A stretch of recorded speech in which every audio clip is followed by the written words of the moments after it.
자, 오늘은 내일은 이제 저희가 뉴스를 좀 정리하도록 하고 오늘까지는 좀 주요 뉴스 살펴보겠습니다. 앞서 말씀드린 고 박원순 전 서울시장 관련 뉴스를 좀 전해드릴까 하는데요. 경찰이 박 전 시장의 성추행 의혹 사건 수사를 공소권 없음으로 종결을 했습니다. 자, 이렇게 끝난 이유가 과연 무엇인지, 피해자 측과 지금 시민단체 측에서는 어떤 입장을 보이고 있는지 관련 내용들을 좀 입장에 나누어서 좀 정리를 해볼까요? 전혜연 평론가께서 해주시겠습니까? 예, 아마 오늘 뉴스픽에서 다룰 모든 아이템을 관통하는 열쇠말 키워드가 인권이 아닐까 생각을 합니다. 그래서 이런 문제를 저희가 다룰 때 정치적으로나 특정인에 대한 비방 이렇게 보시기보다는 이 문제를 우리가 어떻게 풀어가야 되고 어떤 점이 부족했느냐를 좀 짚어보는 쪽에서 많이 들어주셨으면 좋겠다라는 말씀을 미리 드립니다. 네. 일단 오늘 첫 번째 다룰 우리 아이템이 고 박원순 전 서울시장 성추행 의혹에 대해서 경찰 수사 결과가 발표된 부분인데요. 네. 지난 7월부터 170일 정도 수사가 진행이 됐습니다. 자, 근데 크게 세 가지예요. 왜냐하면 이제 혐의가 좀 달라질 수 있는데 박원순 전 서울시장의 경우에는 강제추행 혐의 등으로 고소가 된 상태였는데 지금 박 전 시장이 고인이 된 상황입니다. 그래서 네. 공소권이 없다. 불기소 의견으로 검찰에 송치하기로 했다라고 경찰이 발표를 했고요. 자, 두 번째 경우에는 이른바 성추행 방조 혐의에 대한 혐의를 받고 있는 서울시 직원들이 있었죠. 서울시 예. 부시장, 전현직 비서실장 등 7명인데 이 의혹에 대해서도 경찰은 불기소 의견 혐의 없음으로 결론을 지었습니다. 혐의를 입증할 증거가 부족하다 이렇게 경찰은 설명을 했고요. 네. 자, 또 다른 부분이 있죠. 피해자의 고소 문건이 지금 유포됐다. 또 악성 댓글이 좀 너무 과하게 달린다라는 논란이 있었는데 이런 부분이 2차 가해라고 저희가 설명을 드린 적이 있습니다. 이와 관련해서는 경찰이 이런 혐의를 받고 있는 15명에 대해서 기소가 필요하다 이렇게 판단을 했습니다. 자, 그런데 이번 경찰 수사 결과에 대해서 여러 가지 의견이 나오고 있는데 일단 이번 수사 결과 발표에 따라서 주로 여성단체들이 한 200여 개 이상이 모인 단체가 지금 공동행동이라는 이름으로 활동을 네. 하고 있는데 굉장히 강하게 반발을 했습니다. 피해자가 인사고충이라던가 성고충을 호소한 사실이 규명됐는지 사실대로 밝혔어야 된다라는 건데 예를 들면 공소권 없음의 경우에는 당사자가 지금 고인이 됐기 때문에 사실 이 부분은 이제 경찰 수사를 해도 쉽지 않다라는 전망이 나왔지만 수사 과정에서 여러 가지 밝혀진 부분은 다 밝혀야 되는 거 아니냐라는 이제 주장을 하고 있는 거고요. 더불어서 피해자의 휴대전화는 제출이 됐죠. 그렇죠. 그러면은 그 포렌식하는 과정에서 여러 가지 나온 내용이 있을 텐데 그 내용에 대해서도 제대로 조사를 네. 하고 신빙성이 없다라는 식으로 자꾸 가면 안 된다라는 것이 이제 피해자 측과 관련 단체의 주장입니다. 하지만 이와 관련해서 고발됐던 서울시전 비서실 관계자들은 방조죄를 주장한 사람에 대해 법적 책임을 물을 것이다라고 지금 밝힌 상황이고요. 또 일부 관계자들이 최근 이 경찰 조사에 의해 SNS 글을 올렸는데 이 글에 대해서도 지금 피해자 측 변호인단이 좀 반발하고 있는 상황입니다. 어쨌든 그러나 대다수 언론에서는 좀 실질적인 사실이 규명됐어야 되지 않느냐라는 지적을 하고 있는 상황입니다. 네. 자, 공소권 없음이라는 결과 어떻게 보면 또 예견된 것이다 이렇게 얘기하시는 분들도 계신데요. 두 분은 어떻게 보시고 계십니까? 사실 그 핵심 당사자가 사망을 했기 때문에 법적으로는 처음부터 공소권 없음이 예견됐죠. 네. 그렇지만 지난 5개월간 조사를 하고 국민들이 궁금한 것은 과연 팩트가 무엇이었냐, 그러니까 진실이 무엇이었냐에 대한 질문을 한 건데 좀 허무하게 그냥 결과가 나왔다. 사실 피해자가 분명히 있다고 얘기를 하고 진술을 하고 있는데 네. 한 사람은 없고 피해자의 진술만 남아있고 이것 역시 그냥 허공으로 사라져버리는 이런 결과가 왔다 싶은데요. 수사 결과에 대해서 밝히지 않는 거는 많이 미흡하다 이런 생각이 들고 예. 그 피해자 측의 견해 의견들에 의하면은 피해자가 이 수사 과정에서 그동안의 인사 고충이라든가 어떤 그 강제추행과 관련된 이런 고충에 대해서 한 20여 분의 전 현직 동료나 상사에게 호소한 적이 있다. 이렇게 분명히 피해자가 얘기를 했는데 네. 여기에 대한 조사에 대해서는 이런 방조 혐의에 대해서 증거 불충분이다 해서 불기소가 됐는데요. 예. 우리가 법적으로 어떤 범죄 혐의가 있다고 할 때는 사실 엄격한 어떤 증거로서 얘기를 해야 되기 때문에 증거가 불충분했다는 점은 이해가 됩니다만 법적인 측면을 떠나서 과연 이대로 묻힐 것인가, 이 사건의 어떤 구조적인 문제는 뭐였는가, 그리고 앞으로 이런 사건이 또 발생했을 때 그렇다면 피해자가 용기 있게 얘기할 수 있겠는가라는 질문을 했을 때는 경찰의 결과는 이렇게 나왔습니다만 지금 저는 국가인권위원회의 답을 좀 기다려야 된다.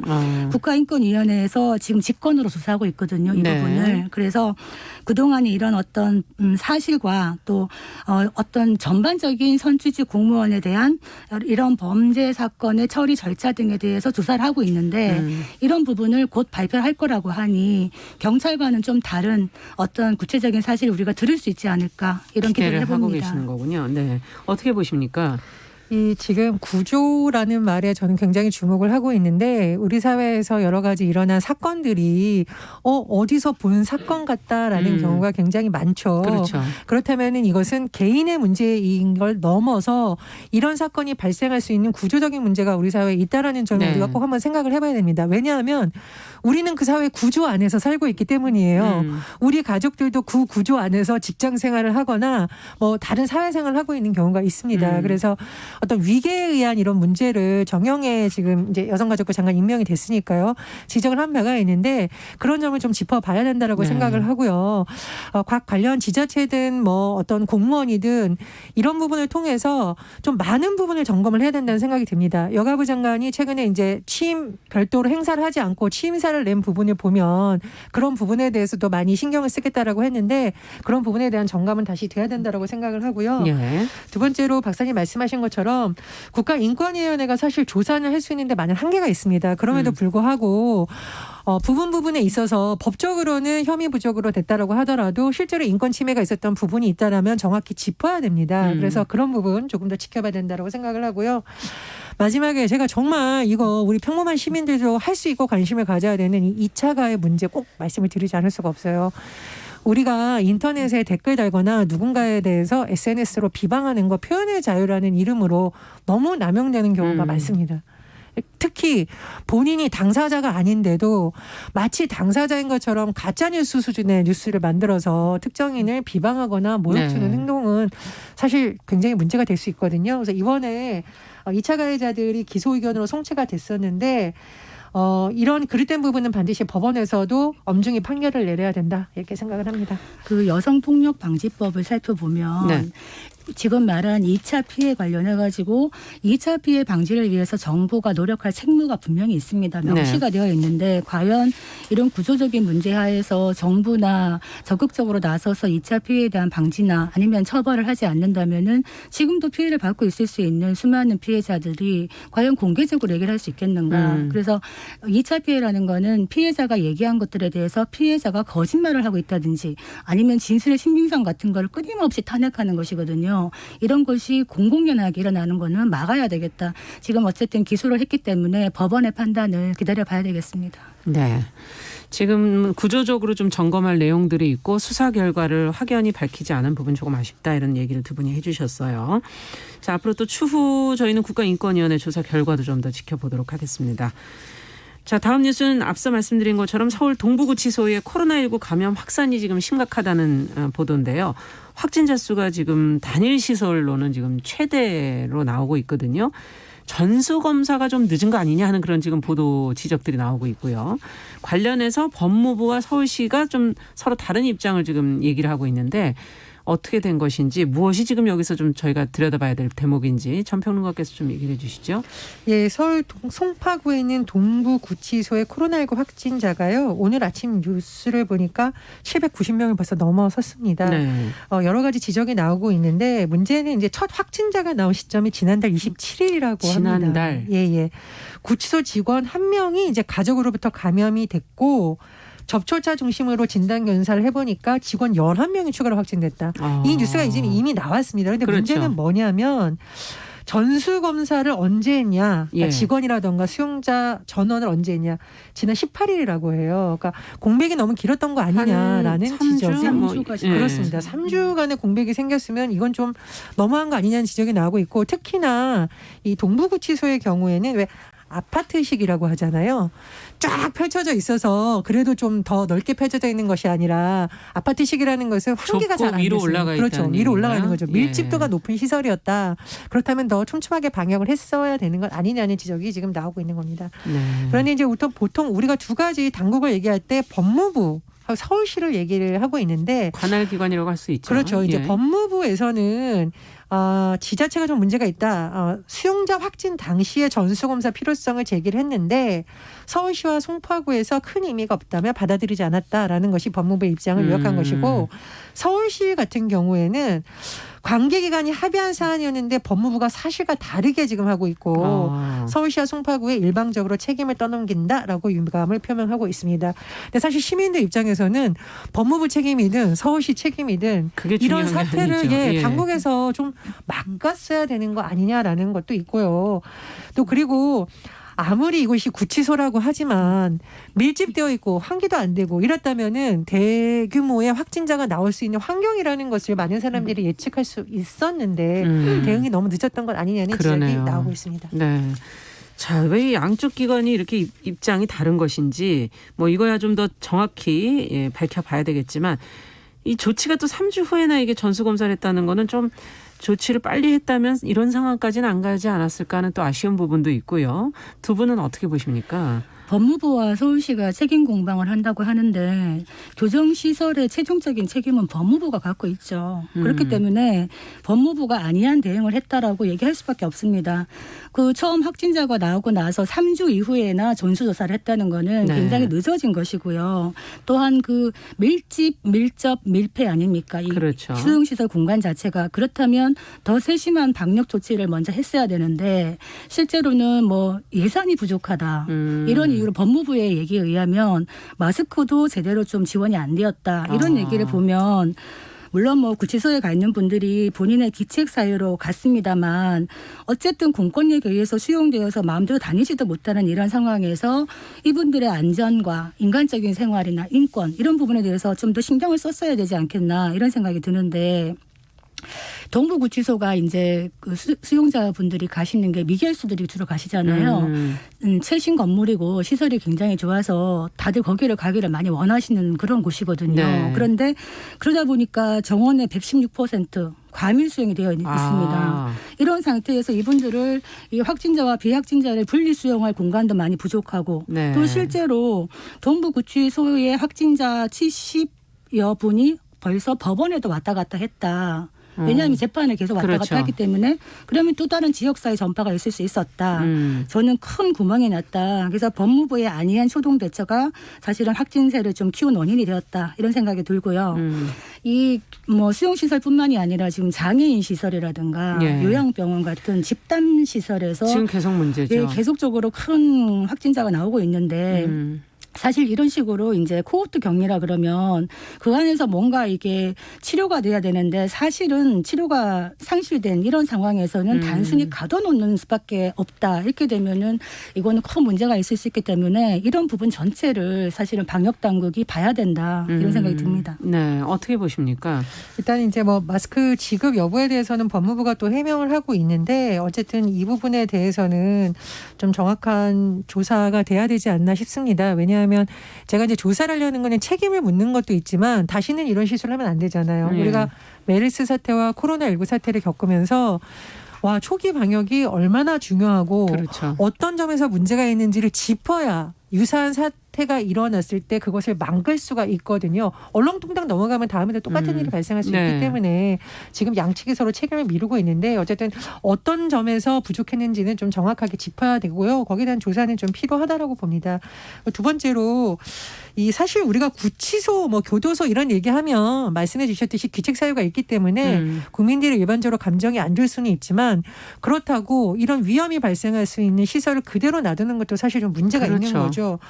헌법재판소에서 2016년에 이 교정시설의 좁은 공간에서 이루어지는 수용행위 위헌이라고 결정을 난 바 있습니다. 그런데 사실 이런 게 지금 잘 안 되고 있다고 해서 좀 과밀 수용을 하고 있다는 지적이 계속 나왔었거든요. 앞서도 그래서 얘기해 주셨어요. 예, 그래서 네. 이 부분은 앞으로도 똑같은 사례가 일어났을 때 집단 감염의 우려가 있기 때문에 좀 근본적으로 해결할 필요가 있다라고 생각을 하고요. 네. 두 번째로 이제 정세균 총리가 송구하다라고 이제 밝혔기는 했지만 지금 많은 분들이 뭐 장사도 포기하고 방역에 협조하고 시민들 답답해도 마스크 쓰고 있지 않습니까? 이렇게 우리가 노력하는데 정부는 뭐하라는 비판 여론이 쉽게 잦아들지는 않을 것으로 보입니다. 그래서 네. 정부에서 보다 구체적인 뭐 해명이든 조사 과정이들을 밝혀서 국민들의 불안감을 해소해주는 노력이 더 필요하다 이렇게 봅니다. 네. 그 마스크 관련해서는 사실관계를 한 번 더 말씀을 드리면 법무부가 예산 부족을 이유로 사실은 11월 말까지는 확진자가 발생한 기간만 그 수용자에게 KF94 마스크를 지급했고요. 미발생했던 기간은 수용자가 외부로 나갈 때만 마스크를 지급했습니다. 그리고 또한 이제 무증상 신입 수용자들이 있는데 이 신입 수용자들이 2주간 격리를 하거든요. 근데 첫 주는 독거를 하고 둘째 주부터는 한 3명이나 8명이 같이 홍보를 하는데 네. 이 홍보 기간 중에 조용한 감염이 있을 수 있었다. 그래서 이 신입 수용자에 대한 검사나 격리 강화 조치가 지난달 23일부터 시행이 되었는데 조금 이것이 조금 늦었군요. 더 늦은 감이 있다. 이런 생각이 듭니다. 그렇군요. 지금 말씀해 주신 과밀 수용의 문제 앞으로도 지금 또 감염병이 또 있을 수 있기 때문에 근본적인 문제들을 좀 해결을 해야 될 것 같습니다. 자, 마지막으로 박근혜 정부 때 체결된 한일 위안부 합의 벌써 이제 5주년이 됐어요. 근데 계속 지금 논란은 이어지고 있고 양국이 또 입장이 다르지 않습니까? 어떤 입장들을 지금 내놓고 어떤 상황에 처해 있는지 좀 들여다보죠. 그 한일 위안부 합의가 왜 문제가 되느냐 한번 설명을 간단하게 드리면요. 네. 2015년 12월 28일에 한일 양국 정부가 일본군 위안부 문제에 대한 합의를 했습니다. 네. 어떤 합의를 했냐. 일본이 그 내각 총리 대신 명의로 사과를 하면서 피해자 지원 예산을 약속을 하고 그 대신에 한국은 일본과 최종적 불가역적으로 이 문제를 매듭 짓는다. 이 최종적 불가역적이라는 이 조항이 들어간 겁니다. 네. 이걸로 일본은 우리는 이제 끝났어. 우리는 더 이상의 사과 반성은 필요 없어라고 얘기를 하고 있는 것이고 이후에 보니까 합의를 이행하려고 보니까 합의 이행 과정에서 당사자인 피해자들이 배제되었다라는 게 사실이 나온 겁니다. 그리고 난 다음에 문재인 정부가 들어서면서 그러면 2015년 우리 한일 간의 이 합의 위안부 합의를 정부 간의 약속이니까 폐기는 하지 않는다. 그렇지만은 이거를 제대로 이행도 하지 않고 있는 거죠. 네. 그리고 재교섭도 하지 않는다. 이런 입장을 갖고 있습니다. 그랬더니 이번에 한 5년이 되어 갔는데 일본에서 어떤 식으로 지금 공격을 하느냐. 모태기 그 일본 외무상이 이런 얘기를 해요. 정권이 바뀌었다 하더라도 국가 간의 약속은 약속인데 왜 한국 정부가 합의 이행을 하지 않느냐. 네. 불성실하다 문재인 정부가 이렇게 비난을 하고 있는 것이거든요. 예. 여기에 대해서 우리 정부는 어떤 입장이냐. 외교부 대변인이 이런 말을 했습니다. 해당 합의는 아까 말했듯이 피해자 중심 접근이 결여되어 있기 때문에 일본군 위안부 피해자 문제의 진정한 해결이 될 수 없다. 이렇게 얘기를 하면서 정부가 이미 옛 정부 간에 맺어진 합의이기 때문에 파기는 하지 않지만은 위안부 문제는 한일 양자 차원을 넘어가지고 보편적 인권과 전시의 성폭력이라는 인권 문제로 우리가 부지런히 노력하고 있다. 이렇게 외교부가 반박을 한 상황입니다. 자, 이게 사실은 근본적으로 조금 풀어가야 될 부분들이 있는 것 같고 왜 당사자는 그 안에 전혀 배제됐었을까 하는 그런 근본적인 질문도 하게 되고요. 어떻게 이 문제를 풀어가야 될까요? 우리가 이제 피해자 중심주의를 강조하는 이유는 뭐냐면요. 피해자가 이걸 사과로 받아들이지 못했는데 내가 사과했다 이렇게 주장을 하면 안 되는 것이죠. 굉장히 유명한 인문학자가 그런 표현을 한 적이 있습니다. 아무런 감정이 없는 사과문을 100번 읽는다고 그게 무슨 사과이겠느냐라고 하거든요. 그러니까 피해자들이 배제된 상태에서 합의가 됐었다라는 것 자체 출발 초기부터 사실은 문제가 많았고요. 그렇죠. 두 번째로는 유엔 인권기구에서도 이 문제에 대한 수정이 필요하다라는 문제를 낸 적이 있습니다. 그런데 네.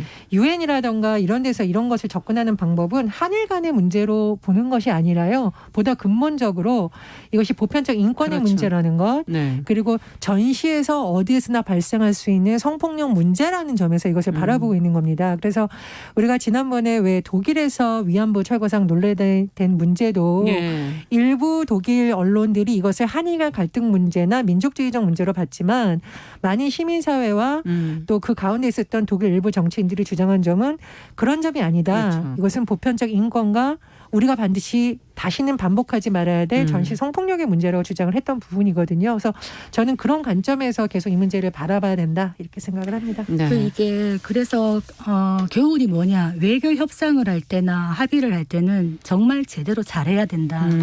사실 이 무리한 합의를 하다 보니까 이거를 되돌리기가 굉장히 어렵다. 왜냐하면 정부 간의 약속이기 때문에 정권이 바뀌었다고 해서 이거를 또 뒤집는다는 건 매우 어렵거든요. 그럼 당시에 2015년에 박근혜 정부가 왜 이런 합의를 했을까? 네. 들여다본다면 사실 한일 간의 관계는 참 오래된 어떤 감정의 관계가 있는데 네. 그럼에도 불구하고 이런 한국 정부가 과거에 어떻게 했느냐. 과거사 문제는 어차피 하루아침에 해결되는 게 아니니 과거사는 과거사대로 가져가지만 끊임없이 일본의 사과를 촉구하지만은 외교 문제는 또 별개로 간다라는 투트랙을 늘 썼었어요. 네. 그랬는데 박근혜 정부가 들어서서 또 이 우경화된 아베 총리가 뭐 야스쿠니 신사 참배하고 그렇죠. 독도 소유권 주장하고 이러면서 굉장히 감정이 안 좋아지는 상황에서 박근혜 대통령이 위안부 문제 합의 해결 없이는 한일 간의 외교도 없다. 정상회담도 없다. 이런 얘기를 한 거예요. 그랬더니 누가 놀랬느냐. 미국이 놀란 겁니다. 미국의 입장에서는 이 한반도나 일본 같은 경우에는 한일 관계가 왜 중요하냐. 아시아 정책에서 중국을 같이 견제해야 되고 한미일 동맹이 굉장히 중요한데 한국과 일본이 서로 기분이 안 좋게 싸우니까 미국이 안 좋은 거예요. 그래서 당시 미국이 한일 위안부 합의에 대해서 압력을 넣었다. 실제로. 이런 부분에서 여러 가지 것들이 섞이면서 갑작스런 합의가 나오게 되었는데 이 과정에서 피해자들이 배제가 되고 또 아까 말했듯이 독소조항이 들어가는 겁니다. 네. 국제사회에서 위안부 문제에 대해서 상호 비난을 자제한다라든지 네. 아니면은 이 10억 엔을 줬으니 우리는 사과가 끝난다. 사실 10억 엔이 105억 원밖에 안 됩니다. 네. 이걸 가지고 역사에 대한 배상이 끝났다고 얘기하는 건 무리죠. 그리고 이 성노예 표현도 쓰지 않는다. 가장 큰 독소조항은 최종적 불가역적 합의. 이게 들어간 겁니다. 그렇기 때문에 외교적인 그 어설픔에 대해서 지적하지 않을 수가 없고요. 그렇다면 앞으로 우리가 무엇을 해야 되냐. 네. 계속 이렇게 있을 수가 없습니다. 왜냐하면 바이든 신정부가 오면서 바이든 대통령은 그 어느 때보다 한미일, 한일 동맹을 굉장히 중요시하고 또 압력을 가할 것이란 말이죠. 그렇기 때문에 한일 간에 어떻게든 새로운 돌파구를 마련할 수밖에 없다. 이런 상황에 왔다. 이런 생각이 듭니다. 네. 자, 어떻게 보십니까? 이 외교 협상의 문제는 진짜 어떻게 풀어가야 될까요? 사실 일본 내에서 뭐 아까 말씀해 주셨던 그런 의견도 있고 다른 의견도 있어서 제가 좀 살펴봤는데 도쿄 신문에서 전후 75주년 관련한 사설이 올해 8월 정도에 나온 적이 있습니다. 예. 그래서 굉장히 좀 적절한 비유가 아닐까라고 생각을 해서 좀 인용을 하면 밟은 사람은 밟힌 사람의 아픔을 모른다. 그렇죠. 이런 표현을 썼습니다. 그러면서 우리가 또다시 발을 밟지 않았는가 생각해 보고 싶다. 한일 관계에 대해서 조명해서 이런 표현을 썼는데요. 일본 내에서도 좀 많은 학자들과 시민사회에서도 이 문제는 우리가 사과하고 제대로 넘어가는 의견이 나오고 있는 만큼 좀 그런 여론도 많이 국제적으로 환기가 되고 일본 내에서도 나왔으면 하는 바람입니다. 그 양심 있는 깨어 있는 시민들이 한일 간에 연대하는 건 매우 중요하다. 제가 네. 늘 말씀드리는 것이고요. 한국은 이런 역사 문제 참 잘 올라타요. 올라타고 항상 이거를 어떤 공론화를 하는데 네. 이거를 잘 해결하지는 못하고 잡고만 있다. 이런 생각이 좀 들어서 안타깝습니다. 네. 자, 오늘 뉴스픽은 여기까지 듣겠습니다. 전혜연 평론가, 더공감 여성정치연구소 송문희 박사 두 분 수고하셨습니다. 감사합니다. 감사합니다. 자, 정용실의 뉴스 브런치 듣고 계신 지금 시각 10시 31분이고요. 라디오 정보센터 뉴스 듣고 오겠습니다.